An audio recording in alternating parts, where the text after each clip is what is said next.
Сабағымыздың тақырыбы жасанды мұхит. Бүгінгі сабақта жасанды мұхит туралы мәтін оқисың, сандарды дұрыс оқуды, жазуды және айтуды үйренесің. Сабағымыздың жаңа сөздерімен танысайық. Тұз, су перісі, балдыр, мұхит, жасанды, қоңыр. Ал енді сөздерді мұқият тыңдап, дұрыс қайталаймыз. Тұз, мұхит, балдыр, су перісі. Балалар, мұхит дегеніміз не? Мұхит ол жерді қоршаған су. Мұхиттың суы қандай болады? Мұхиттың суы тұзды, оны ішуге болмайды. Ал мұхиттың астынан түрлі балықтар мен өсімдіктерді көруге болады. Ал жасанды мұхит дегеніміз не? Оны келесі бейнематериалдан көретін боласың. Аквариум латын тілінен аударғанда су қойма екен. Оны су жануарлары мен өсімдіктерін өсіруге және зерттеуге арналған шыны ыдыс деп те, кейбір түрлерін дельфинарий, океанариум деп те атайды.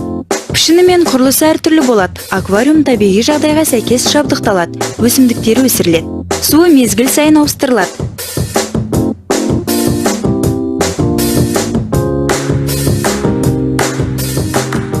Аквариум балықтары негізінен тропикалық және субтропикалық болып бөлінеді. Яғни тұщы су қоймаларында және теңізде мекендейтіндер. Олар таңғажайып түрімен, сан алуан бояуымен және үлкен кішілігімен ерекшеленеді.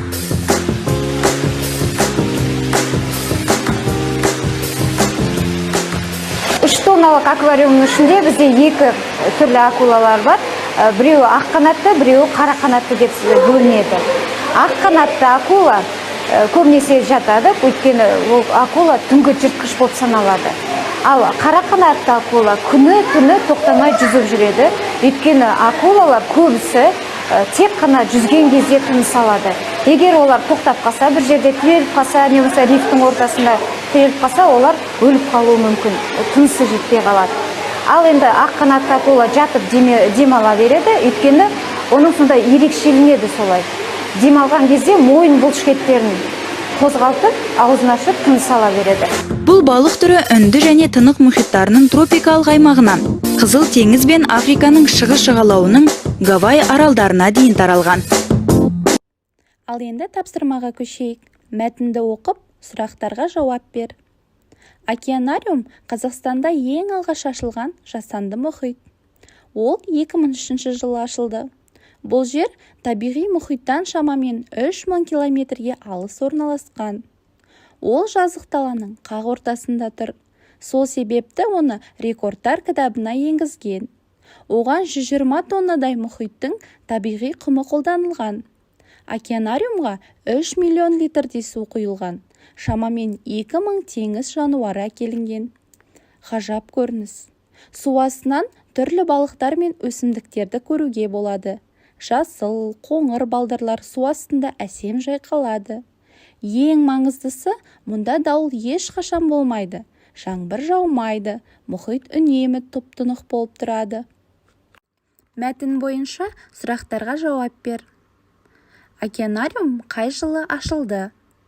Океанариумда қанша литр су бар? Қанша тонна құм бар? Қанша теңіз жануары бар?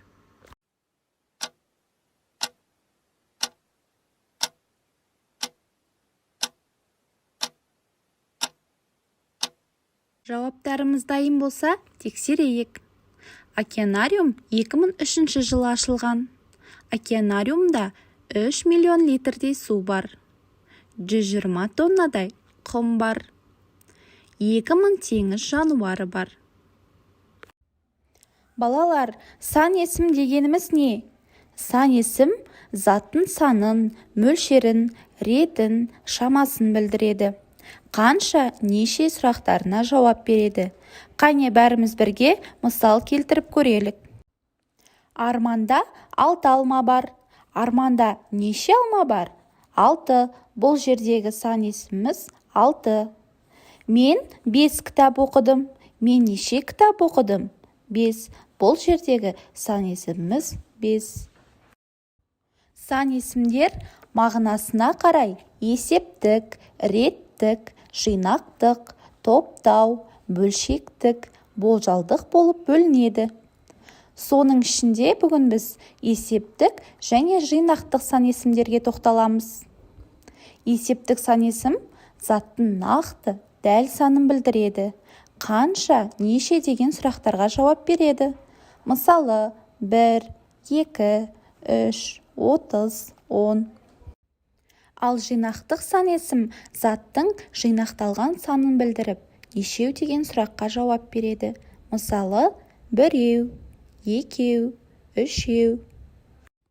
Балалар, неше және нешеу сұрақтарына дұрыс жауап беруді үйренейік.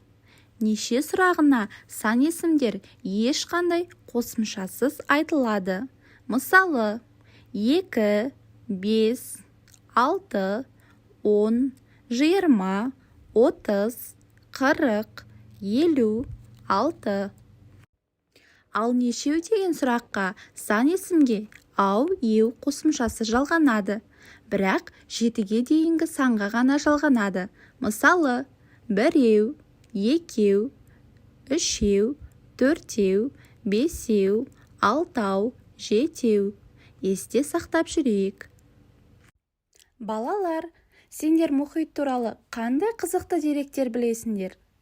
Мұхит туралы қызықты деректер өте көп. Соның бірнешеуіне тоқталайық.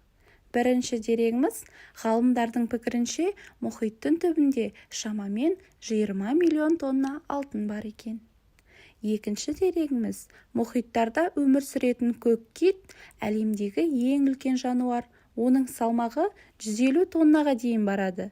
Көк киттің жүрегі жеңіл автокөлікпен бірдей екен.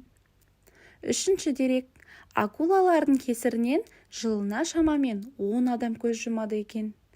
Төртінші дерек, барлық акулалардың 99% жойылып кеткен. Бесінші дерек, жанартау атқылауларының 90% мұхиттың астында болады екен. Соңғы дерек, мұздардың еруі себебінен мұхит деңгейі 6 сантиметрге көтеріліпті. Балалар, енді осы оқылған қызықты деректердің арасынан кім жылдам әдісі арқылы сан есімдерді тауып көрейік.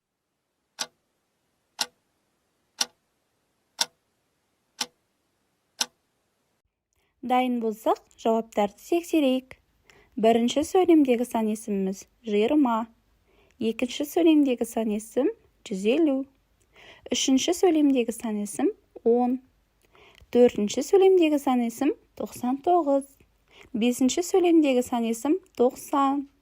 Соңғы сөйлемдегі сан есіміміз 6. Келесі тапсырмада әр суретке үлгі бойынша сөйлем құрастырасыңдар. Суреттерде балықтар, балдырлар, тасбақа және кеме берілген. Үлгі бойынша суретте кеме біреу.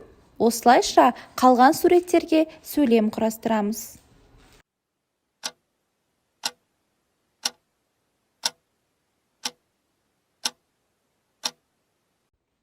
Сөйлемдеріміз дайын болса, тексерейік. Суретте тасбақа біреу. Суретте балық екеу. Суретте балдыр үшеу. Word-Wall платформасы арқылы келесі тапсырманы орындайық. Бұл жерде суреттер мен сөздерді бір-бірімен сәйкестендіру қажет.